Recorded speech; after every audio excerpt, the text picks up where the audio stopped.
మహబూబ్నగర్ జిల్లా జడ్చర్లలో మాజీ మంత్రి బీఆర్ఎస్ పార్టీ జిల్లా అధ్యక్షులు లక్ష్మారెడ్డి జన్మదిన వేడుకలు ఘనంగా జరిగాయి.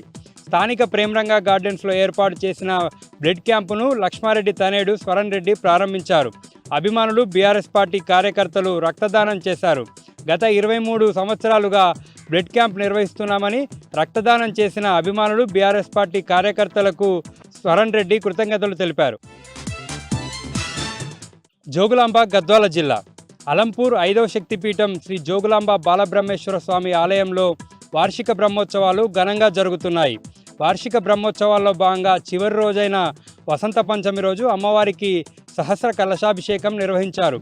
అమ్మవారు భక్తులకు నిజరూప దర్శనమిచ్చారు. ఏడాదిలో ఒకరోజు మాత్రమే ఉండే అమ్మవారి నిజరూప దర్శనం కోసం పెద్ద ఎత్తున భక్తులు తరలివచ్చారు. బ్రహ్మోత్సవాల్లో భాగంగా అమ్మవారిని ఎమ్మెల్సీ చెల్లా వెంకటరామిరెడ్డి, అలంపూర్ ఎమ్మెల్యే విజయుడు దర్శించుకొని ప్రత్యేక పూజలు నిర్వహించారు.